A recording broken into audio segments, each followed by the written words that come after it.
Listen on radio, smart speakers, and our free mobile app, WSKO Syracuse. A Cumulus media station, the voice of the Central New York sports fan. The Score, 1260. Welcome to your home for local sports in Syracuse. Outside the Box Score with Mark Rowlands starts right now.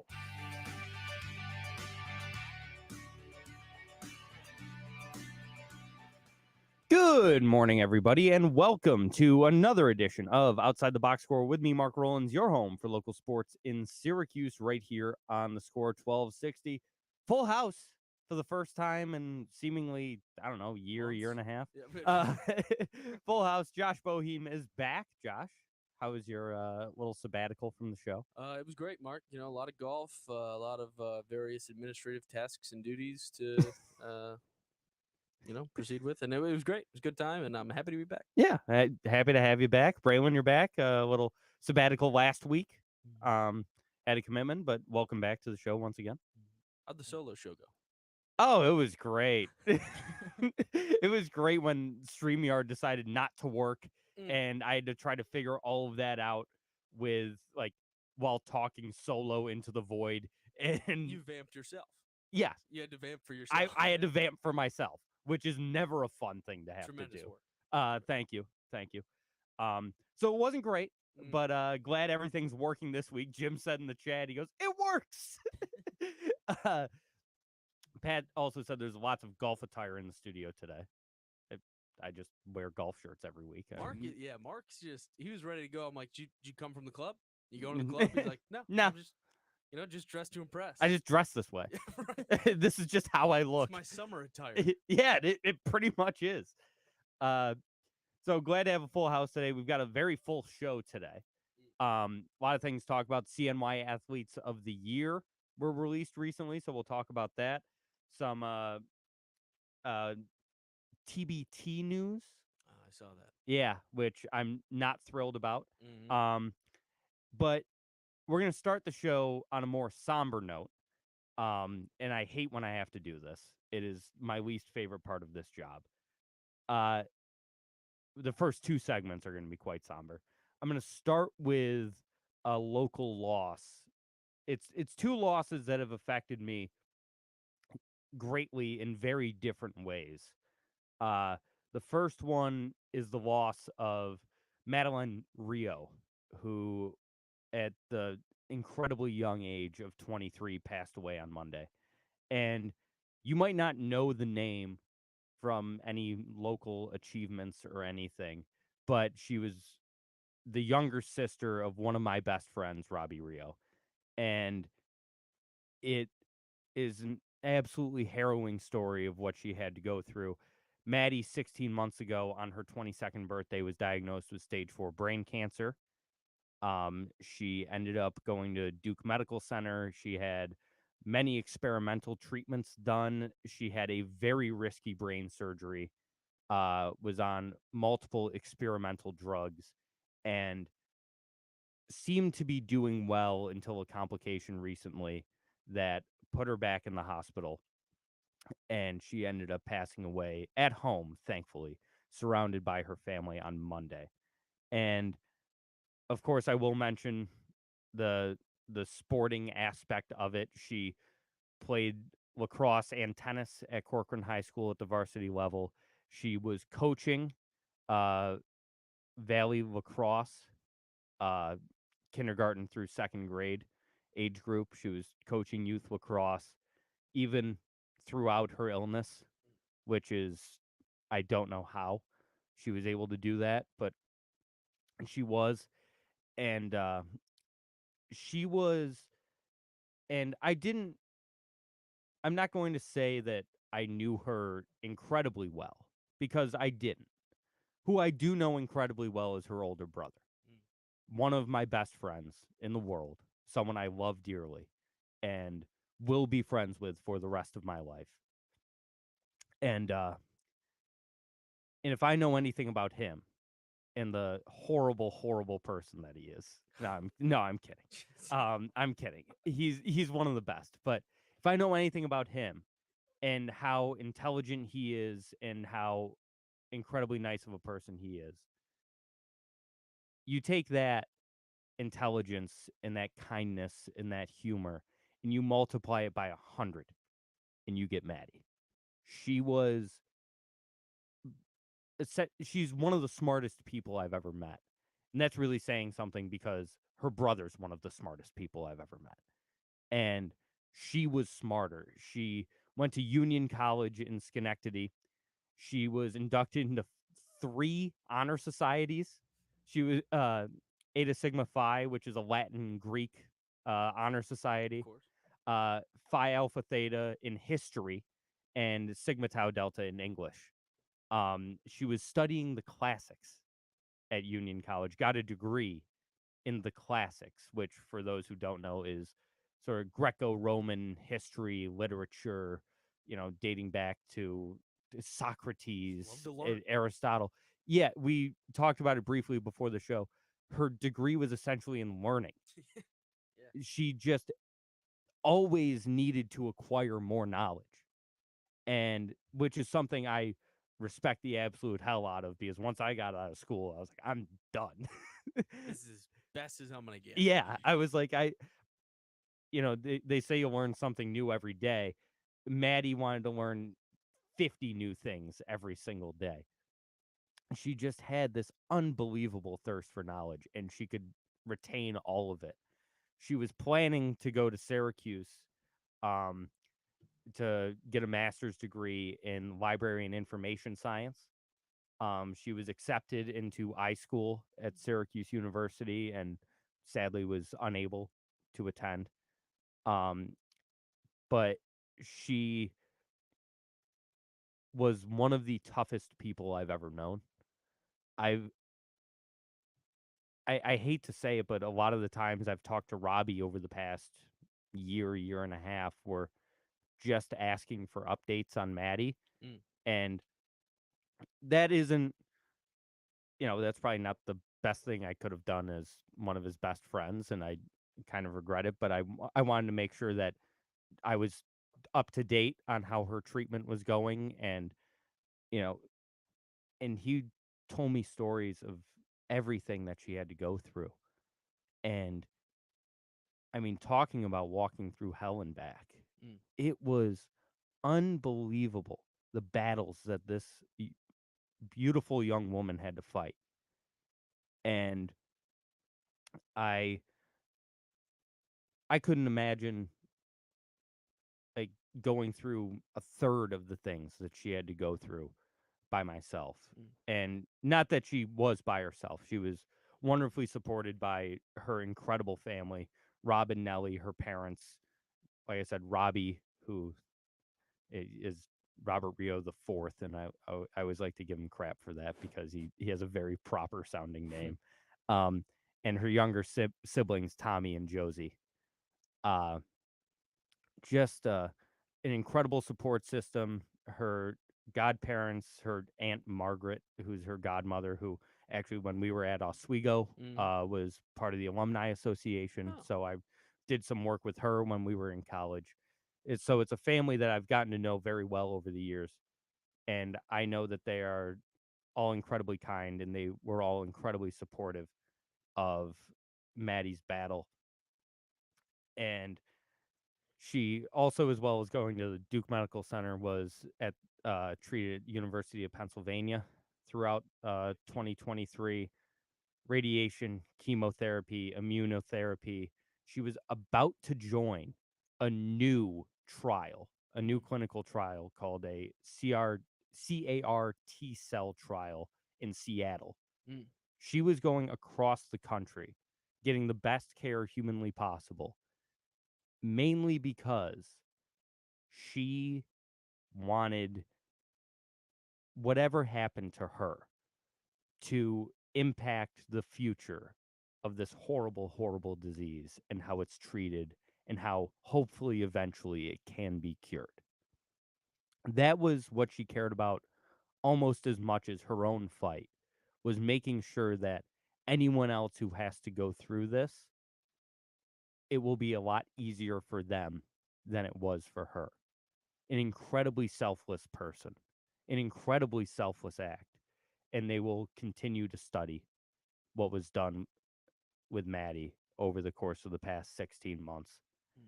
And I just wanted to start the show by saying to the Rio family, who, if any of them are out there listening, and anyone out there who has been impacted by Maddie and anyone in the Rio family, that my love is with you always.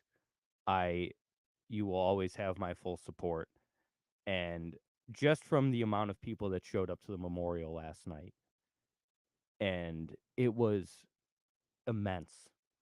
The love you could feel in the building for not just this young woman, but also the rest of her family.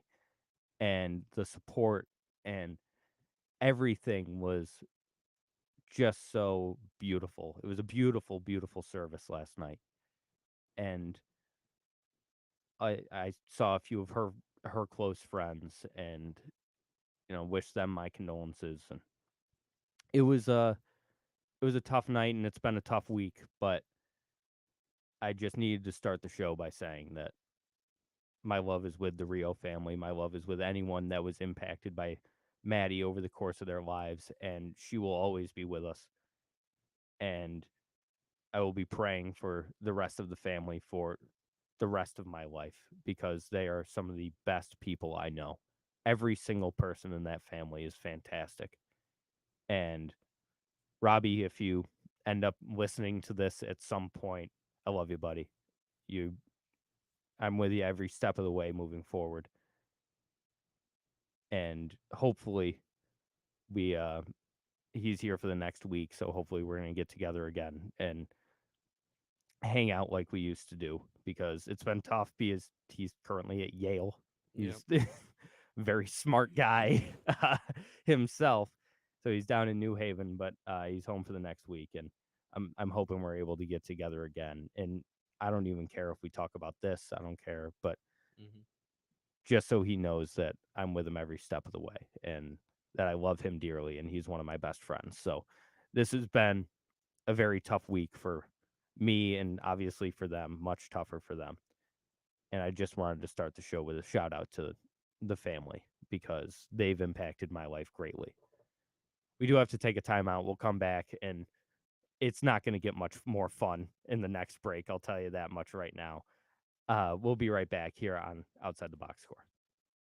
For the best local beer in Central New York, the only place you need to look is Myers Creek Brewing Company, with 16 different beers on tap at both the Inner Harbor in Syracuse and the Palace that is the Cazenovia location. Myers Creek has something for everyone. Want a bite to eat? Both locations feature a kitchen with delicious pizzas, some of the best wings in Syracuse, and much more. Make sure to check out our friends at Myers Creek Brewing Company, the official bar of Outside the Box Score. This is one hot event.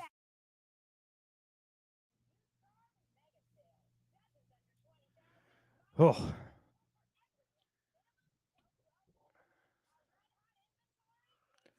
Jim, we will get into the TBT coming up. We've just got one more sad, horrible segment I have to get through. It's not going to be as bad. The next one's going to be more of an appreciation. No, we're gonna make this one fun. It will be more of an appreciation than a eulogy, I will say. Did you ever meet the guy? I'm kidding. No. I have been in the same place as him, but I never got to meet him. Really? Yep. Cooperstown? Mm-hmm. Did you see, so I guess when they were doing the broadcast the other night before the game with the Giants, and they had Jeter and Bonds on. Yeah. Did you see when Jeter asked him about Satchel Paige? Yeah, and Bonds goes, gone. Gone. Come on, man. You Jeter, what are you doing? Like, man? everyone's like, oh, how could he say that? It's like, he's Barry Bonds. Yeah, no, I mean, he's not wrong. It's gone. It's hilarious, though, that he's still just like, come on, man. Come on, what are you talking man. about? This thing's gone.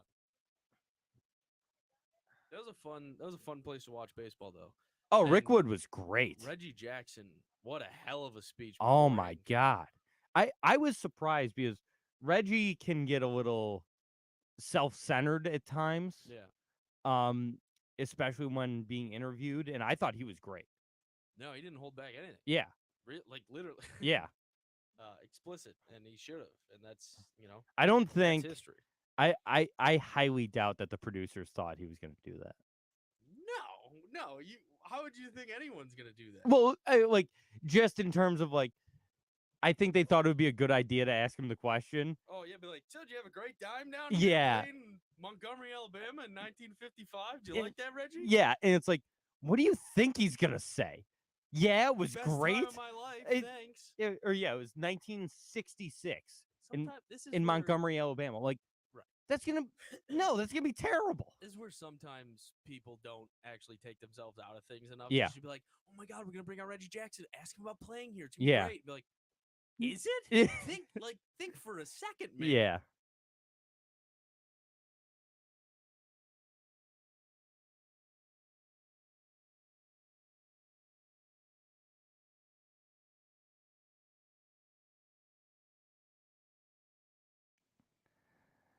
And we're back outside the box score with me, Mark Rowlands, your home for local sports in Syracuse, right here on the Score 1260. This whole show isn't going to be sad. I promise you that. But we do have another massive loss to talk about, and this one, another person who impacted me greatly, but in a much different way. The legendary doesn't even begin to describe Willie Mays. Something that I think not a lot of people were talking about, I saw it a couple times on social media, was just how famous Willie Mays was. He was doing stuff with like Bob Hope and Frank Sinatra. Like, he wasn't just famous in the United States. He was incredibly famous. A superstar. Yeah, in outside of baseball. He made a cameo on Bewitched. Right. Like, and I saw the clip. It was very funny. I'd never seen it before. And they're at like this. Are either of you familiar with the show Bewitched? I mean, I've seen episodes. But... And so essentially it's, this guy, and he's got like a witch. I don't know if they're married or... You're killing it. Yep. But like... You ask me if I've ever seen the show, and then you... well, I think that... I don't... The show? Well, because I get it mixed up with I Dream of Jeannie, because they were on at the same time, and one of them's a witch and one of them's a genie. How old are you, Mark? Well, I watched them as a kid on TV Land. Old 50-year-old reruns, And go on. So I always get them confused, but he made this cameo in Bewitched where she goes to like a witch convention, and Willie Mays is there. And trying to learn. And he goes, "Wait, that's Willie Mays." She goes, "Yeah, that's Willie. Hi, Willie." And she like waves. He's like, "Why is Willie Mays here?" She goes, "How do you think he makes all those plays?" He's like, it kind of makes sense if you think about it. He goes, "Yeah, I mean, I guess." And he's at an hors d'oeuvre tray, and he picks one up, puts it in his mouth, and he goes, "Oh, crap, I got to go to the ballpark." And he just snaps his fingers and disappears. I'm like, that's great.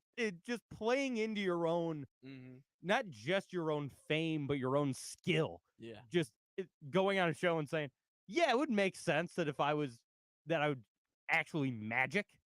Right. And so that is something that I feel like not enough people are talking about, just his immense level of fame. But in my opinion, there was no greater player to ever step on a baseball field. I've said that for years. And you can throw out Bonds, you can throw out Hank Aaron, throw out Ruth, whoever you want. None of them played the game at such a high level in every single aspect than Willie Mays. You have to remember, this guy also won 12 Gold Gloves in center field. He was the best defensive center fielder ever. Yeah. And he hit 660 home runs, and he hit 300, and he stole 339 bags. He's pretty quick out there too. He stole 40 bases one year, 38 the year after, 31 the year after, and he could have stole a lot more. He just sort of didn't. Well, if he didn't hit so many Doubles and home runs, yeah. And 3,200 hits, almost 3,300. It was 3,293.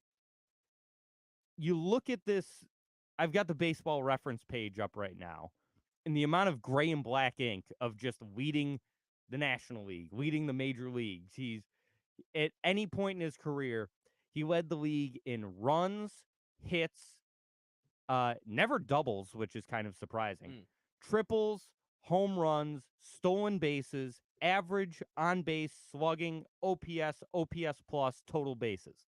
It's pretty good. At some point in his career, he led the league in almost every offensive statistic that you want to lead the league in. All while playing the best defense we've ever seen in center field.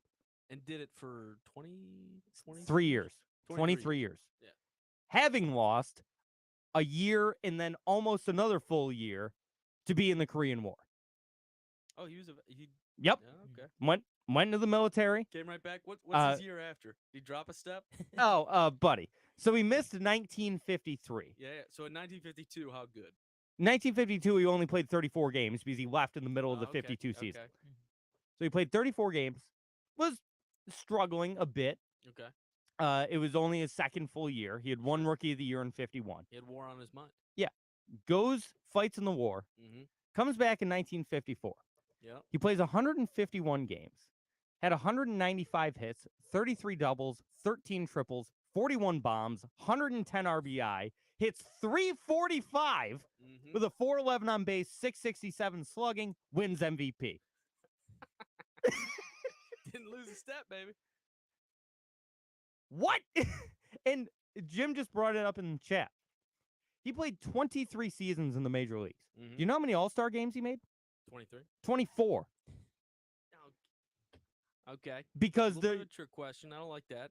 Hank Aaron did the same thing. They used to have 2 All-Star games in some years. And he just kept making both. There were 1, 2, 3, I'm sorry, that top one is when he played in Birmingham, which we'll get into in a second. Mm-hmm. So 2 years, or 1 year. Oh, no, never mind. There were 2 years in his career he didn't make the All-Star game. That was 51 and 52. Mm-hmm. So really, in 21 years, he made 24 All-Star appearances. Absurd. Yeah. Absolutely absurd. That's the thing with some of the older players, and like you see like that drop off where like maybe they played a little too long, or that happens with any guy. But like this dude was just the best player on the planet his entire time playing. Age 40 season. Yeah. In 1971, which was his last full year with the Giants, because he was traded to the Mets the following year. There's also a great story about the Mets. And so 1971, he's 40 years old. He plays in 136 games, makes the All-Star game. Of course. Had 18 home runs, 61 RBI, led the league in walks, led the league in on-base percentage. He had a 271, 425, 482 slash line, good for a 907 OPS and a 158 OPS plus. 58% better than the league average hitter, and he was 40. Mm-hmm. Light. What's that? Light work. Yeah, light work. I mean, that was what Willie Mays did. But the greatness goes further than the Baseball Reference page. The greatness goes to the catch. Arguably the most iconic defensive play in the history of Major League Baseball. Arguably the best play, offense or defense. Yeah. Could be the most memorable, play, moment, whatever, in all of baseball history. Yes. Makes this unbelievable over-the-shoulder catch at the Polo Grounds. He overrated it. He kind of did. And we'll get to that in a second. Yeah. Makes this unbelievable over-the-shoulder catch. And something that I watched a video of him meeting Vin Scully for the first time, which didn't happen until 2016, which is absurd to me because Vin Scully called games the entirety of Willie Mays' career. Never met. And they had never met. And so it's 2016. They're meeting for the first time. And Vin goes, yeah, the catch is great. How the heck did you get that ball back into the infield? Because if you watch the video, he makes the catch and like does a 360 and throws the ball perfectly to the cutoff man in an instant. And Vin also told a story of a play. He goes, that's not your best defensive play. He goes, your best defensive play came against the Dodgers. He goes, I was calling this game, and it was at Ebbets Field in Brooklyn. Mm-hmm. So before the move to LA. Mm-hmm. Ebbets Field in Brooklyn. I'm going to forget the players they named, but guy hits a line drive, sinking line drive into the gap. Mays somehow makes this unbelievable leaning down catch, but stays on his feet. Hits the warning track at Ebbets Field was gravel. Oh. And he makes this catch like on the gravel. And the wall was concrete. And so he runs face first into a concrete wall after making this unbelievable catch. Falls on his back, has the ball resting on his glove right here. If you can't see me, I'm holding it right about my stomach. Yep. Has the ball resting in his glove, and the right fielder comes over, takes the ball out of his glove, and shows the umpire that he caught it. That was the last play of the game. There were 2 runners on base. The Giants were up by 1. He saved the game and goes flying into a concrete wall. Oh. And by the way, he played the next day. Oh, of course. I had no doubt in my mind he played the next day. But like you said about the catch, he overran it a bit. Yeah. The quote that he had, it paraphrased, was essentially, I want to be the most entertaining part of the game. He wore his hat the wrong size so it would intentionally fly off because it made it look more exciting.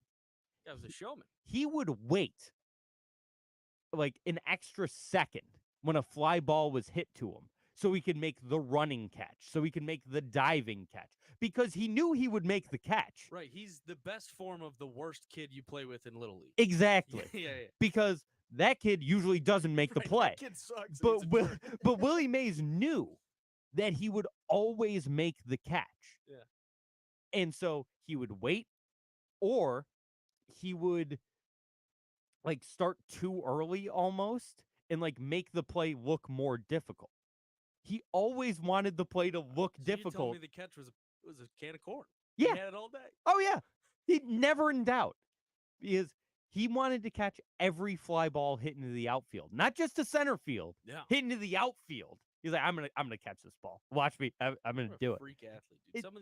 Some guys like that who are just on a different level of athlete. Yeah. Unreal. Unreal to think of. I hate when people are like, he's the type of guy when people say guys from the 50s and 60s couldn't play now. I'm like, you're telling me you throw 23-year-old Willie Mays, who just had that year I said coming out of the service. You throw him on a baseball field right now, and he doesn't immediately become the best player in baseball. Yeah. He's a starting center fielder for 32 teams. Yeah, 30. That's what yeah. There's 30 in the Yeah. I knew that. in I MLB, was but testing you. He's immediately the starting center fielder. Mm-hmm. It's like, Mike Trout, you can move to left now. We have Willie Mays.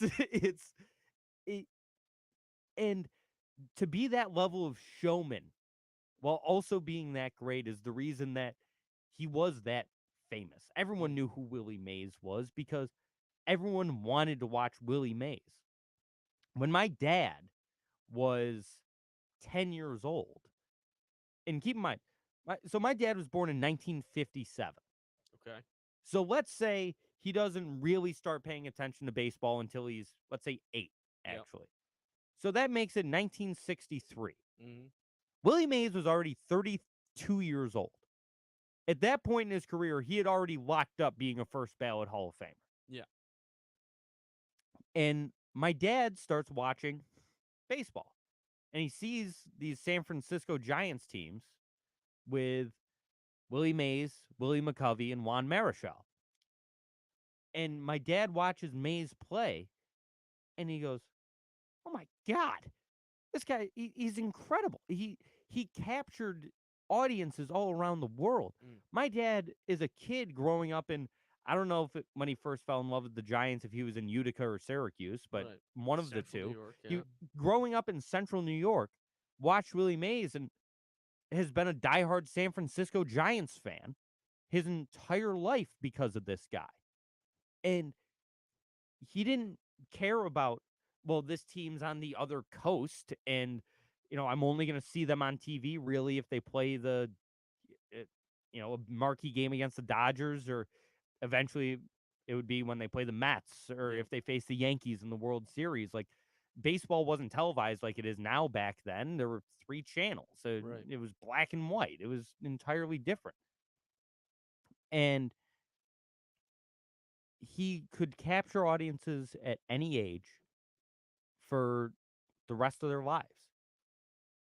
There isn't anyone in Major League Baseball that can do that right now. No. Shohei Ohtani, maybe? He's the closest, but even then, he doesn't But have a swagger to him, to be honest with you, to me Yeah. at least. He's very good, and he's a freak at everything he I does. think he's kind of cool. You think he's got that? Yeah, I sick think he's got a little bit of it.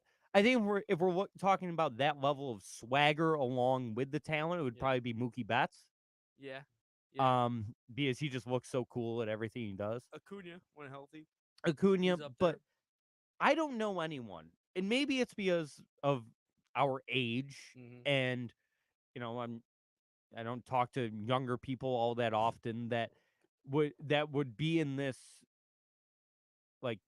position of watching a player and gravitating towards them no matter what happens. Yeah, I mean, I think for our generation of guys, think about Jeter was that guy, and I don't know if it's because Jeter was so talented. I mean, his plays looked flashy at times, definitely they could captivate, but that's also the Yankees bump. Yeah, in our exactly. time. The Yankees were juggernauts. I mean, he was above the team. I don't know if you put Jeter on the Colorado Rockies, if guys are like, oh my God, it's Derek the captain. I don't know that it's the same, but he's the same level of aura in my mind. Yeah. On some level. Yeah, I think he's the closest we get. Jeter is probably the closest since, but He's got some help. Yeah, like you said, the Yankee bump is a real thing. Yeah. And he was winning championships every single year. Right. Right. Right. You know how many championships Willie Mays won? Oh, man. 1 in 1954. The year he came back when he was 23 years old. year. Yeah, the MVP year, one of his 2 MVPs. He also won an MVP 11 years later at the age of 34 when he hit 52 home runs. When he was 34 years old. 185 OPS plus. It was the best in his career.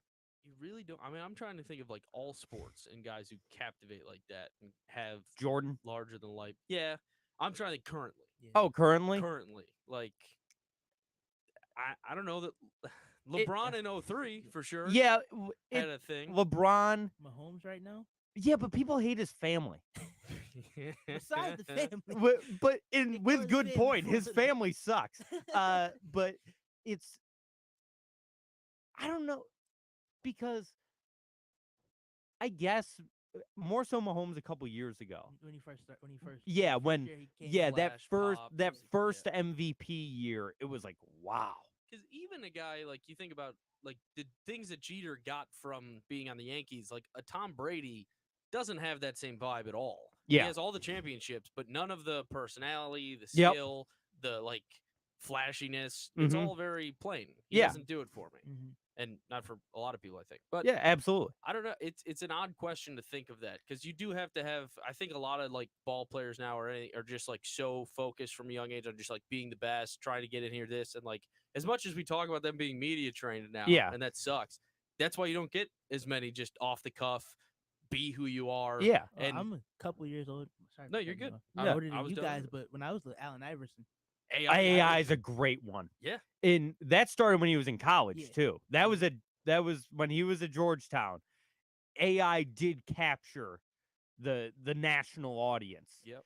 And went on to do the same in Philadelphia because he is the coolest dude.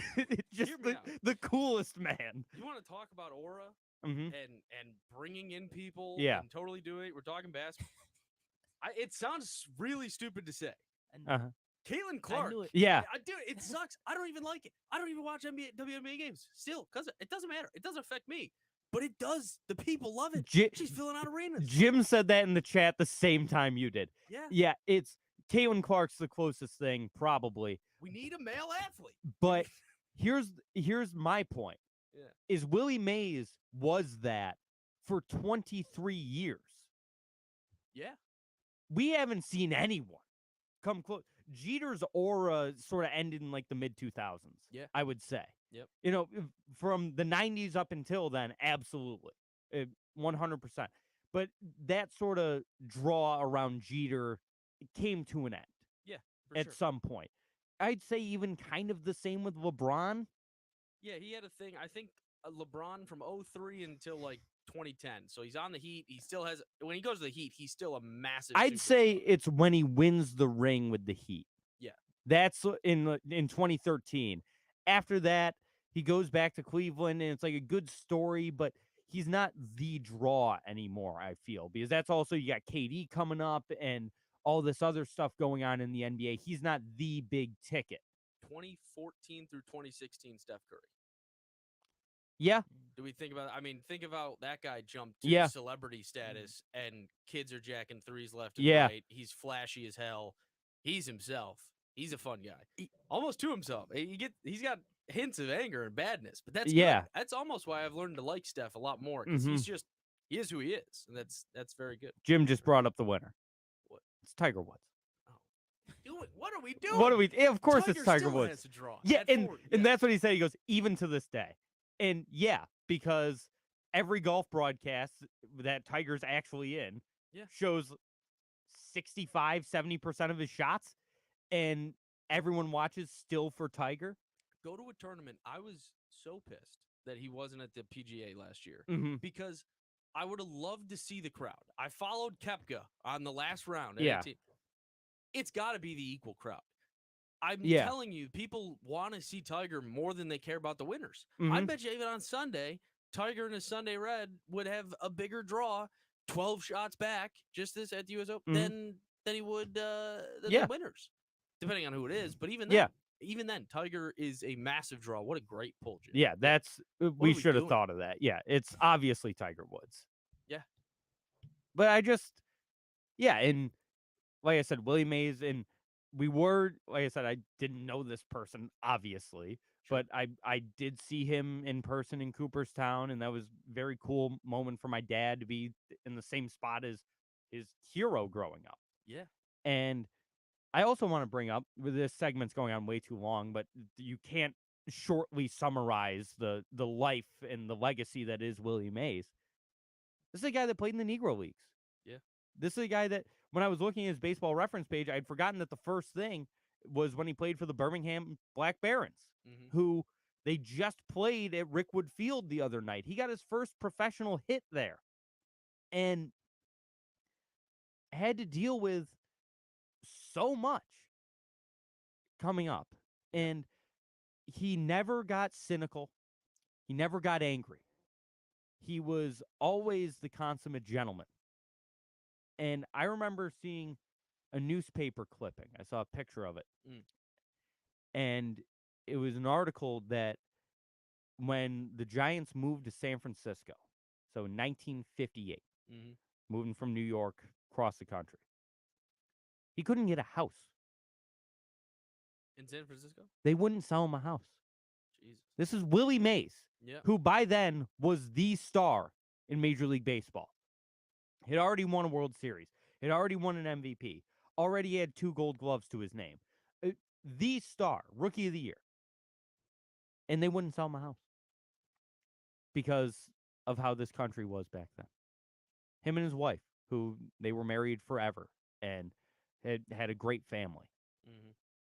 And it's stuff like that's also part of the story. We were talking during the break about what Reggie Jackson said during that MLB broadcast from Rickwood.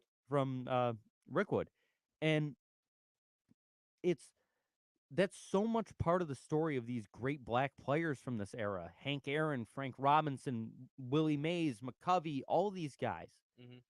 And Reggie, that they had to deal with so much off the field. It didn't matter that the color barrier had been broken. Right. The death threats and the actual physical violence against these people, their houses being trashed, all of this stuff didn't end. It took a long time for that to end.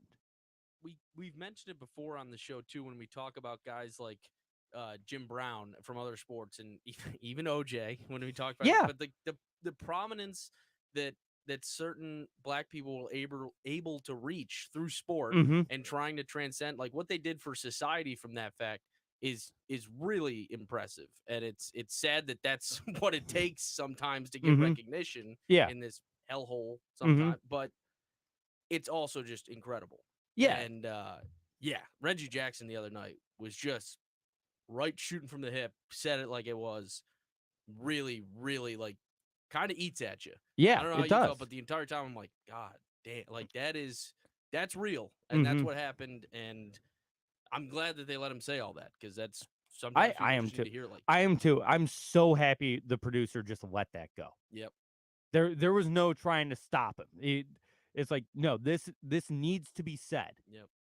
And so shout out to the entire production of that game was great. They did such a good. The 1954 inning was so cool when it was in black and white and grainy, and they did a fantastic job.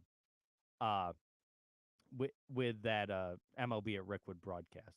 Also, a little trivia question: Hit me. how much money do you think Willie Mays made in his career? It's not going to be enough.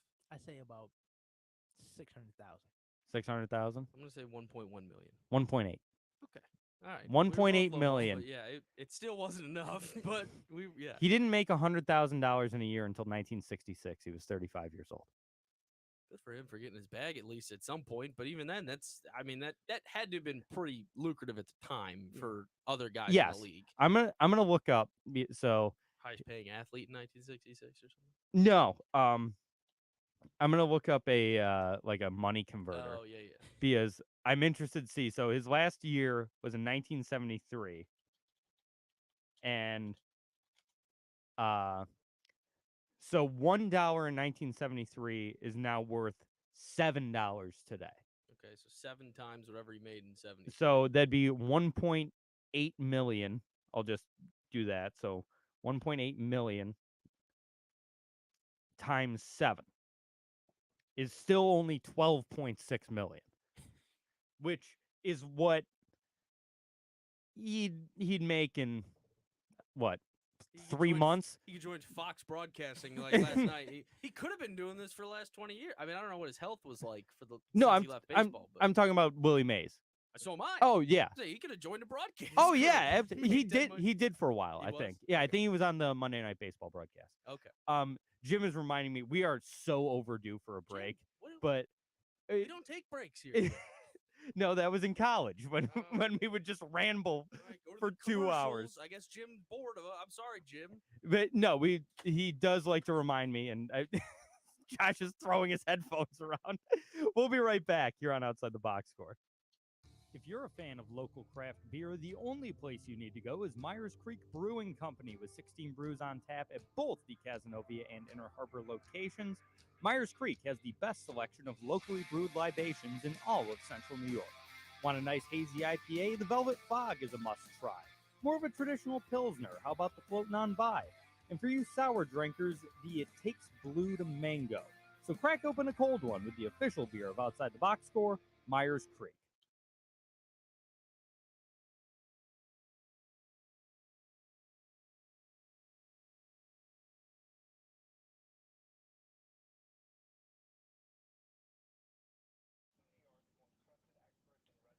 So yeah, like I'm saying, there was Final Jeopardy the other night with sports, and it was Wait, very quickly, because Jim asked this earlier, and I meant to put it in, and I forgot. Is there any situation that we could put you in where you would run face first into a concrete wall? Me? Yeah. Let's try and find it out. I don't know. I don't know if that's a compliment or what we're trying to get here, but I'd do it for funsies. Yeah, no, he was just like Put a Baconator up on top of that wall. I don't know. Figure it out. Something like that. Final Jeopardy Yeah. was it's almost silly to say because you're gonna get it so fast, but it was Vin Scully talking about this player. Vin Scully's famous line about this player accomplishing this feat in baseball in the Deep South. Oh, Something yeah. like that. Like, Hank it Aaron. was just so simple. Yeah. So and Adam was like, I couldn't know who it was, and he's like, I guess Mays because it was like a week of, and I'm like, what are you talking about? Like, that is like the call. Like, when I think of baseball calls, it's my favorite. It's up there for my favorite call in baseball history. Yeah. A black man has broken the record of an all-time baseball hero in the Deep South. Like, because he does say black, but he makes it Yes. clear that because in the quote they left it as like this man or whatever. Yeah. I'm like, I think it's he him, says and black man. Yeah. Because like that adds to it in my. And then the guys are running out. I'm like, it's such a fucking great moment. It really is. I love that call. That one, of course, he has. I mean, we've talked about Scully lines forever. Yeah. But the fuck, Kirk Gibson. I'm so excited to read that book. That's just all stories about Vin Scully. Oh God, yeah. If you want, I can let you borrow it after. Yes, please. But yeah, in a year that has been so improbable, the impossible has happened. Is unbelievable. I love it. Yeah. As much as it pains me, behind the bag, it gets through Buckner. Here comes Knight, and the Mets win it. They're all Scully. They're all Scully. He was everywhere. And like we wouldn't have even had him on the Hank Aaron call. But of course they were playing the Dodgers. So of course we get Scully doing it. Right. Like they just so happened to be playing the Dodgers when that happened. Dumb luck that the greatest moment in baseball history. Yeah. At the time, and still probably up there. Yeah. Is with Vin Scully. Yeah. Thank you. Thanks, Vin. Thanks, God, for something going right. I mean, God. Yeah. What? Oh yeah. I mean, his call of Sandy Koufax's perfect game is unbelievable. 2-2 to Harvey Keene.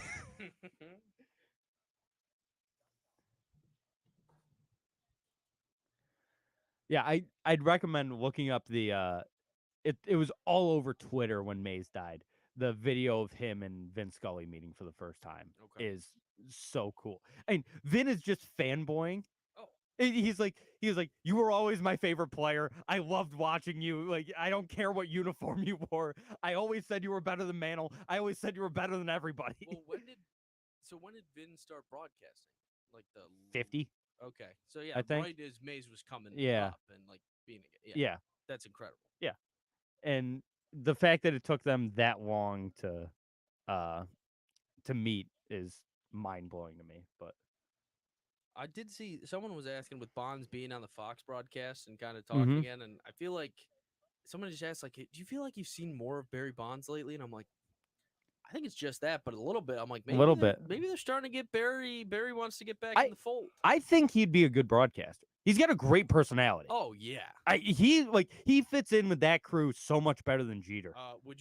Jeter, or would you rather have A-Rod doing Sunday Night Baseball? No, God, no. Yeah, A-Rod stinks. Yeah, I can't stand the Sunday Night broadcast crew. Yeah, it's tough to watch baseball, and it's like he doesn't. Does he still do Sunday night? I didn't think he did. It's him, yeah. No, it's Eduardo Perez now.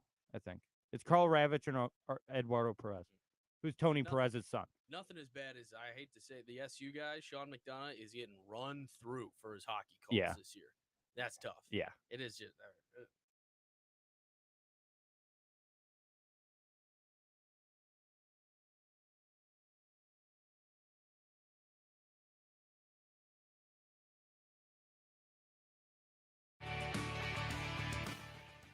And we're back outside the box score with me, Mark Rowlands, your home for local sports in Syracuse, right here on the Score 1260. Want to quickly shout out the CNY male and female athletes of the year have been named. Casanova senior Jack Donlin. Okay. Now, there's a reason I didn't say like what sport he plays yet. He played all of them. Because in football, he was second team all CNY after scoring 5 touchdowns offensively and had 26.5 tackles with 2 sacks. Not bad. Led his division with 26 goals in hockey, had 19 assists. Oh. All CNY player of the year in hockey. And in baseball, he hit .520 with 5 home runs and 18 RBI, but he gave up just 5 earned runs in 56 and a third innings and had 109 strikeouts. What's he going to school for? Is he a senior? Yeah, he is a senior. That is great. Was there anything, Braylon, that you saw about where he's going to school might next? have been. I just got the stats. Yeah. There might have been more to it. Yeah, I'll have to check that out during the break because watch, we're gonna look it up and he's going to school for basketball. Yeah. He wasn't none of the basketball stuff was listed. He's just like, no, I can just hoop too. I do it all. Yeah. So unbelievable season for that's- Jack out of Casanova. And then the female athlete of the year out of Utica, Notre Dame, Mm. Ella Trinkhouse. Mhm. Led the team 25.4 points per game on the girls basketball team at Utica, Notre Dame. Wow. All CNY Small School Girls Basketball Player of the Year. They won the state championship, so she led her team to that. And then in softball, she pitched 85 innings. I love softball pitcher stats, dude. They're so funny. I was watching a game between Alabama and Tennessee. Yeah. This was during the Women's College World Series this year. That it was in the 13th inning and both starters were still in. One of them had 185 pitches. Do it all day. Yeah. It's a good motion. 129 strikeouts and an ERA of 0.9. 0.9. 0.9. Not Okay. 1.9. No. Not 2.9, which would also be good. 0.9. Jeez. So congrats to the two of them. Obviously, amazing seasons out of both of them. And by the way, Ella, Mm-hmm. sophomore. Sophomore. We'll see you again next year, Ella. Thanks, See, come yeah, on. we'll see you win this award the next 2 years, Yeah. probably. So quick shout out to them. We do have to take one more quick timeout, and we'll be right back to wrap things up with a little TBT talk on Outside the Box Score. Best is an absolute term, meaning the top of the heap, the king of the hill, the number one, the creme de la creme. The Man Child Show with Boy Green doesn't take that term lightly. Every Saturday morning from 10 to 11 right here.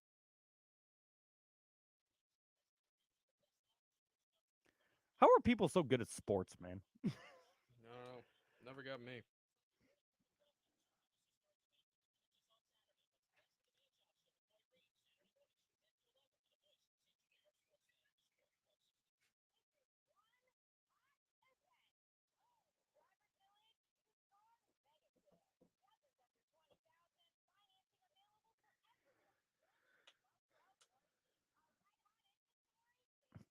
Barry Bonds trying the A-Rod makeover comeback. Hey, listen, at least he's better at this whole talking thing than A-Rod is. I never even when A-Rod first came up and everyone was like, wow, he's really good on color. I'm like, no, he isn't. He was never good. He was never good. And then there was that insufferable K-Rod broadcast with Michael K and A-Rod. I liked A-Rod as a player, for sure. As a Yankee, like I the High hated him. Sox, of course you had to. But I always thought the High Sox was like the coolest thing. Yeah. I would do that. It was Yep. awesome. Loved A-Rod as a guy. I thought his swing was fun. Yeah. High step and swing. Yeah, He was really just interesting a cool swing. guy. Yeah. Sucks is doing anything. I Yeah. don't care to see A-Rod after his life in sports. Agreed. I He don't could care just at all. Go off and just bang supermodels in the Yeah. Alfie Coast or whatever, Malfi Coast. And Yeah. disappear. Yeah. Go away. Buy the Timberwolves back. Sell it for a massive amount. I don't care what you do. What's going on with that? Like, I think they were out. I think he was gonna be in and then he backed out. I think. I thought he was still in. Owner didn't want to after they had the season that they had. Yeah. Owner, was trying to change his mind. But He's like, now I'm making cat. I don't know. he This was is like pretty at lucrative. games though Yeah. this Yeah, year. I think Like, he has a minority. yeah. They wanted to take the whole thing, and then the owner changed his mind. Yeah. They had a good season. Now they're-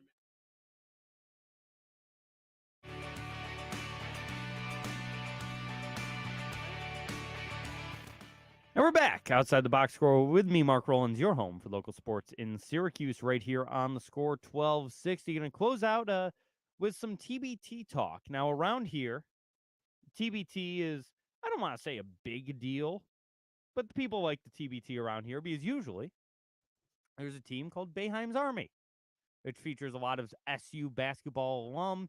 Used to be exclusively SU basketball alum. Now they were bringing in some guys from elsewhere. Mhm. Ended up winning the title a few years ago. And This year, not doing it. There will be no Boeheim's Army in the $1 million tournament. That's what the winners get is $1 million. And something new. There's two reasons, really, why that Syracuse is or Boeheim's Army is not getting into this. One, they couldn't get enough former players. Makes sense. Sure. I understand. Like, they couldn't get enough guys that were strictly alum that would justify the existence of the team. And this year, the TBT implemented an entry fee, which they hadn't had in years prior. What's the fee? $10,000. So yeah, you gotta get sponsored by somebody. Yeah, exactly. You have to get sponsored by Come somebody. on, Jim? He can't back up the Jim 10? What are we talking about? What are you doing, Jimmy B? Keep your name relevant. He was making, I think he was making like $5 million a year or something when he was coaching at Syracuse. He got $10K to throw around. Yeah. Take it from the charity, Jimbo. Take it out of the Jim and Julie. Yeah. What's going on, I pal? don't know that's going right in Papa's pockets. Come on now. This is a joke. Legally, we have to say this is a He's not joke. associated with the university anymore, is he? I'm clean. But yeah, that kind of sucks. I always like TBT. I'll probably still watch. Will you guys watch any of it? But maybe some of a game or two. True.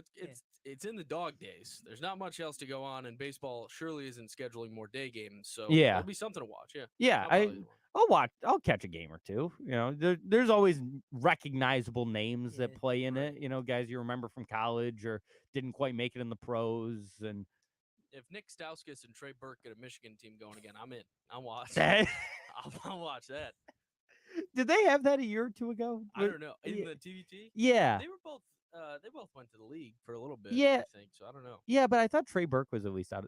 Actually, no. Because Stauskas is still in the league somehow. I think. Is he? I thought so. You know who's got a great chance to make something here? Jeremy Lamb is still in the league. Yes. Or no? I don't think so. All right. Him I and don't know. Kemba get back together. The They UConn bring team? that Olander guy up. Yeah. We rerun 2009 UConn. Let's do Oh, that'd be Are we fun. looking for a Mecca Okafor? it. Wait, looking for him is right. Where is that guy? What happened to him? Stauskas was on the Celtics in 2022, but hasn't played since. So All right, so he's prime. yeah, he's Good only to go. 30. Yeah, most of these guys are, right? Yeah. Late 20s, 30s. Trey Burke, he is. Yeah, in he China? was playing in Mexico Okay. in even better. 2023. So This yeah, pays more than that. yeah, they can put together that Michigan team again. He's 31 years old. Let's get the boys back. Get Juwan Howard's looking for something to do. Eh, Maybe he'll play no, fifth he's or not. center. He's an assistant with the Brooklyn Nets now. Is he? Yeah, I missed that. I guess the Nets are choosing violence this year. Maybe he's specifically meant to. What the hell is that? The monitor's gone. Mark just snapped the monitor off. Surely broken. No, it's fine. I didn't snap that. That was like that when I came in this morning. Sure. That's what And I'll tell the boss for. I couldn't believe it. When the people watching the stream will saw that the monitor just fell. I can't even use the mouse right now. There we go. And yeah, that happened this morning, and I couldn't believe it. I was like, what?